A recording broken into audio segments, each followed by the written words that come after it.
Hola, buenas noches, licenciado, ¿verdad? Mi nombre es José de la Cruz Palma, ¿verdad? Estudiante de la asignatura de Psicología Educativa, ¿verdad? Por lo cual el libro de Psicología Educativa me toca hacer lo que es un pequeño resumen, ¿verdad? De lo que es el capítulo 4, que tiene como título Diferencia entre los aprendices y necesidades de aprendizaje, ¿va?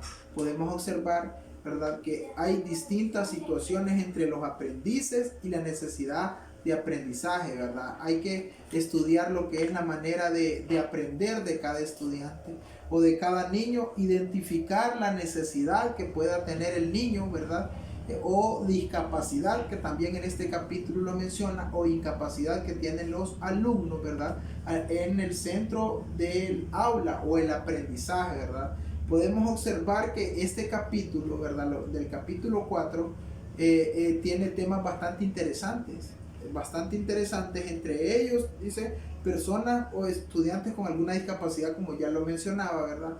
El docente tiene que saber ser un mediador en el aula de clases, saber identificar en el niño o estudiante alguna discapacidad, ¿verdad? Porque hay muchos alumnos que padecen de algunos de epilepsia, ¿verdad? Hay muchos niños que también padecen de lo que es sordera, algunos niños no tienen discapacidad visual, ¿verdad? Entonces el docente tiene que saber mediar lo que es el aprendizaje en el aula, sabiendo o conociendo de estas discapacidades, ¿verdad?, entre los alumnos. Entonces el docente tiene que estar o identificar o investigar, ir más allá dentro de cada individuo o cada estudiante para conocer más allá de estos problemas que puedan generarse en el aula de clase o en el centro de aprendizaje, ¿verdad? También dice que el maestro o el docente puede hacer pruebas grupales y pruebas individuales, ¿verdad? Para darse a conocer y el mayor desempeño que pueda tener el alumno dentro del aula de clase,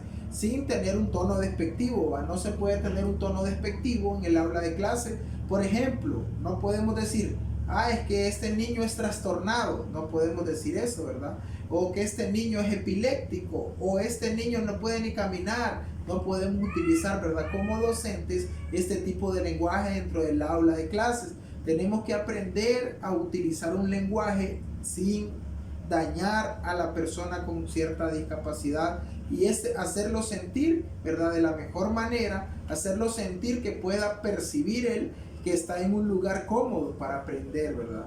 Porque no sabemos los problemas que los niños, ¿verdad?, con incapacidad, porque hoy en día se ve mucho lo que es el bullying, ¿verdad? El bullying escolar, el bullying laboral, existen diferentes tipos de bullying donde quiera que nosotros vayamos, ¿verdad? Pero nosotros tenemos que evadir y saber llevar eso, lo que es el bullying dentro del espacio, enseñanza, aprendizaje. Nosotros como pedagogos, ¿verdad?, o como camino a ello, de pedagogos tenemos que saber ser verdaderos mediadores y saber identificar el problema que está pasando cada niño y hacerlo sentir de la mejor manera posible, ¿verdad? Identificándolo, como les mencioné, por pruebas grupales o pruebas individuales, ¿verdad? Los estudiantes con problemas de aprendizaje, ¿verdad? Existen muchos niños con problemas de aprendizaje, ¿verdad? Vemos que los niños ya a los 2, 3 años, ¿verdad?, como lo menciona Piaget, ¿verdad?, dice que está en la etapa de 0 a 2 años, de 0 a 2 años, perdón, está en la etapa de psicomotriz, ¿verdad?, en la que el niño aprende a tocar, ¿verdad?, que todavía no sabe diferenciar muchas cosas, pero llega a una etapa de 2 a 7 años en la etapa preoperacional, ¿verdad? Esta etapa, pues el niño ya empieza, ¿verdad?, a lo que es medio caminar o a caminar, o el niño ya empieza a tocar, o el niño ya empieza a preguntar ya cuando tiene una edad de 5 años, que por qué esto, que por qué las otras cosas, ¿verdad? Entonces hay que aprender, dice, a manejar estos situaciones de enseñanza, aprendizaje, ¿verdad? Al ver que un niño ya de 3, 4 años no puede hablar, no puede desarrollar bien la lengua, ¿verdad? Se vuelve lo que es un problema, ¿verdad? Un problema de aprendizaje que también hay que saber identificarlo a la edad correcta para que el niño pueda desarrollarse en un ambiente mucho mejor o en una escuela especial donde se le dé una educación especial para él, ¿verdad? Donde él pueda aprender, ¿verdad? Pueda aprender, ¿verdad?, y desarrollarse lo que es con los otros niños, ¿verdad?, en la sociedad. ¿verdad? Estudiantes con problemas de salud también, ¿verdad? Hay que saber entender a las personas, a los niños, como les mencionaba anteriormente, con problemas de salud que de repente son genéticos o hereditarios que ellos traen, ¿verdad? De repente por las calorías que ellos consumen, por el peso que ellos tienen, no se puede tener un tono despectivo. También quiero mencionar lo que es, dice el capítulo 4, los estudiantes superdotados y talentosos, ¿verdad?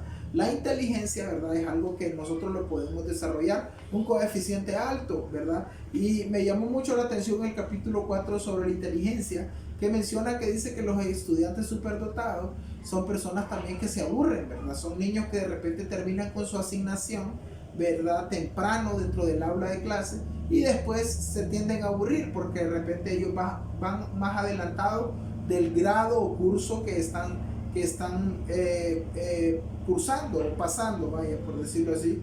Entonces nosotros, el capítulo 4 encierra más que todo lo que es cómo enseñar, ¿verdad? Cómo enseñar o cómo desenvolverse como maestro, ¿verdad?